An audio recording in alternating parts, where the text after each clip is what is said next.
Pardon. Allez, bonjour tout le monde. Les marchés ont ouvert depuis 30 minutes, donc c'est bien, on va pouvoir analyser ça en live un petit peu. Hem, donc moi sur du 4 heures, hier, j'ai fait ma vidéo en vous expliquant que j'avais un biais un peu plus baissier. J'ai fait une vente que j'ai publiée sur TradingView. Qu'est-ce qui se passe? Voilà, qui s'est fait stopper. Je vous réexplique un peu le comment du pourquoi. C'est un trade après que j'ai repris. Voilà, moi ici, j'ai vendu ici, donc c'est un très, très, très mauvais signal, ici. Et j'ai écrit, hein, que le signal n'était pas top. Puis j'ai fait, alors malheureusement, avec, j'essaie de jouer le jeu avec TradingView, c'est pas facile. Voilà, j'ai mis mon stop ici au-dessus, vous voyez, de ce pendu vert là, qui est à 9h15. Et du coup, sur TradingView, j'ai été stoppé. Donc je joue le jeu, il n'y a pas de problème, j'ai été stoppé. Mais vous voyez que finalement, c'est qu'une mèche. Donc je j'essaie pas de refaire le passé. Simplement, c'est pas évident pour moi. J'ai été vraiment très énervé parce que c'est vraiment pas évident pour moi de me faire stopper là comme ça. Parce que en règle générale, voilà, par exemple, moi j'ai d'autres petits critères, par exemple la Kijun, qui est une ligne pour moi relativement assez forte. Et vous voyez, on clôture pas au-dessus de la Kijun sur les 15 minutes. Donc j'ai vraiment pas de raison là de suite pour prendre ma perte. Et voilà, c'est la raison pour laquelle j'étais perdu, parce que moi sur TradingView, je vous ai indiqué un truc. À 2 points près, je pense que le trade y passait. Finalement, ça a été stoppé. Ça me c'est la logique, comment dire? C'est la pédagogie qui compte pour moi. C'est pas de savoir, si à un point près, c'est nul, pas grave, ouais, bref. Bon, après moi, à titre perso, j'ai pu le reprendre là. Ici, j'ai le signal de mes rêves parce qu'ici, on re-rentre dans l'OPR. On ressort avec cette bougie. Donc ici, sur cette bougie de 12 heures, moi, je peux placer un ordre sell stop ici, juste en dessous de cette bougie. C'est-à-dire, dès qu'on passe en dessous, tac, je vends en mettant le stop au-dessus de cette bougie verte de 11h45. Finalement, ça a rangé, on est reparti en haut, etc. Et puis on est descendu. Et là, dans cette bulle verte, il y a le plus beau des signaux pour moi. Donc je suis re-rentré dedans.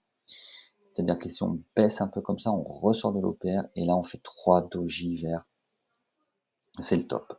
Là, vous vous embêtez pas. C'est mon setup le plus fort que je connaisse. Vous pouvez y aller. En tout cas, moi, j'y vais. C'est-à-dire que vous êtes très serré. C'est-à-dire que au prochain breakout ici, vous mettez votre round stop et vous êtes très serré au-dessus des bougies. Il ne faut pas que ça aille au-dessus des bougies. Vous prenez un peu de marge et ça vous fait des ratios de dingue. En l'occurrence, on a fait un ratio de dingue. Donc, j'ai récupéré mon stop à titre perso. Euh, que j'ai pris avec vous sur TradingView. Peu importe.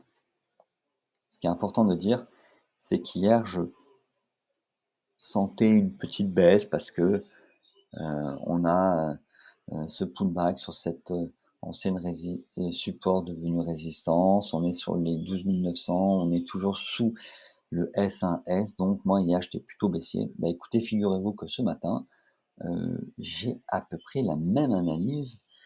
Et presque en plus fort. Donc ici, on a eu un beau mouvement baissier, vous voyez, en 4 heures. Hein, et on pourrait presque, c'est un pattern qui est très très très connu, une figure chartriste qui est très connue des traders, c'est qu'ici on a une sorte de d'accumulation avec une formation en drapeau. Et donc la probabilité de sortir par le bas, elle est a priori plus élevée que la probabilité de sortir par le haut. Alors les chiffres sont quasiment impossibles à avoir, à moins que vous les ayez, merci de me les donner en commentaire.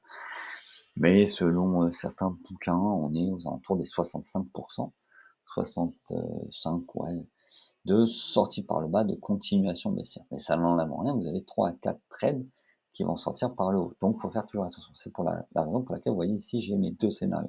Toujours. J'ai mon scénario. Qu'est-ce qui se passe si on sort par le haut? Alors attention, si on sort par le haut, c'est vraiment au-dessus du pivot 1 semaine. Si on sort ici, là, 13 000, on revient pullback et pivot 1, il faut vraiment sortir de cette zone et là, pourquoi pas, on pourra retourner voir le pivot mensuel. Donc ça, c'est un scénario que je garde pour cette semaine, très clairement. Mais le scénario que je privilégie, c'est une sortie de cette ligne oblique, ce support oblique, pardon, par le bas pour aller voir, premier objectif, le support 1 semaine et deuxième objectif, soyons dingues, le report de la hauteur de ce mât. Et quand je fais ça, on tombe à peu près sur les 12 000, 12 100 qui en plus correspond grosso modo au support 1 mensuel. Bon, c'est parfois la magie du chartisme, la limite pour certains en disant c'est beaucoup trop beau, c'est n'importe quoi, c'est vrai, mais parfois ça arrive, et ça arrive assez souvent. C'est ce qui fait que y a quand même pas mal de traders rentables. Par contre, il faut être discipliné, etc. Donc voilà, moi ce que je vois aujourd'hui, c'est encore, je garde en scénario toujours les deux mouvements, haussier, baissier, et le troisième qu'il ne faut jamais oublier, le range. Le range en attendant les US, 15h30, etc., etc. Je l'intègre même pas parce qu'on va trop charger le graphique. Mais il faut l'intégrer, hein. Donc ça, c'est pour du 4 heures pour cette semaine, pour la journée, voilà. Mais qu'en 1 heure, il n'y a pas grand-chose à dire. Donc la Kijun, je l'enlève, hein. La Kijun, c'était simplement pour vous montrer tout à l'heure, en 15 minutes, Nishimoku, que sur signal de clôture d'Ishimoku, là, j'aurais pu clôturer un trade, mais enfin bref, on s'en fout. Voilà, donc, et en 15 minutes, alors qu'est-ce qui se passe depuis ce matin en 15 minutes? Voilà, donc comme d'habitude, moi je trace ma zone d'OPR, donc basique, sur ma bougie 15 minutes, elle est où, elle est là. Je l'ai tracée, on est déjà à la troisième bougie. Vous voyez, pour moi c'est hyper important, c'est une énorme balise, ça me trace ma journée. Voilà, là je fais rien, je ne me prends pas la tête. Alors il y a des gars qui vont me dire, ouais mais attends, là tu as un beau support oblique, moi j'achète par ici, c'est clair, hein. Vous pouvez acheter là, hein, ici. Pas de suite, hein, mais je veux dire quand ça vient toucher ici, pourquoi pas. Ah là là. Voilà. Ici on peut venir tenter un achat pour venir tenter ça. Mais je le ferai pas. Je le ferai pas. Pourquoi? Parce que moi, dans la zone d'OPR, j'aime bien ne rien faire. Voilà. Et vous inquiétez pas, hein, ça me fait faire des trades quasiment tous les jours, hein. Regardez ici, c'était vendredi, on est sorti de l'OPR, il y avait des trades à faire. Non, c'était jeudi, ça c'était vendredi, on est sorti de l'OPR. Ça c'était hier, lundi, on est sorti de l'OPR, il y avait un trade à faire. Voilà, globalement, tous les jours, il y a des trades à faire avec cette OPR. Mais c'est pour moi une belle balise dans la journée à me dire, bah voilà, là tu fais rien, là tu fais pas, ça réintègre, ça ressort. Petit à petit avec les vidéos, peut-être que vous comprendrez un peu mieux ce que je fais. Là, je crois que mon trade a été plutôt clair. On est sorti, donc je suis vendeur. J'attendais un pullback, le pullback. Et j'ai été impatient parce qu'il ne passait rien, je l'ai pris là. J'ai pris au trading view que mon signal était pourri. Bah tant pis pour moi, voilà, je me suis fait stopper un point près en sachant que comme je vous ai dit, en réalité, avec ici ma Kijun, etc., pour moi, ça a été dur de me faire stopper là avec TradingView. Mais c'est la vie, c'est comme ça, j'y prends la perte. Et puis ici, je suis rentré très très très serré, comme je vous ai indiqué, parce qu'ici, j'ai le setup le plus parfait pour moi, mais vraiment, c'est un truc de dingue celui-là. Je rentre ici sur un breakout, et puis en mettant un stop, ça m'a fait un très beau trade. J'ai eu ma journée positive, c'est pas dingue. Et j'ai été énervé parce que finalement, mon trade du départ était positif, etc. Bon, bref. Donc, vous voyez que l'OPR, il fonctionne bien. Donc, on va voir ce que fait aujourd'hui l'OPR. Voilà, j'en ai fini pour aujourd'hui. J'espère que c'est clair. Si vous avez des commentaires, même des stats là sur ce qu'on a dit par rapport à cette hauteur du mât, qu'est-ce que vous en pensez? Moi, je suis preneur, hein. Je suis preneur, donc pour rappel, donc là, on a le mât en 4 heures. Question, est-ce que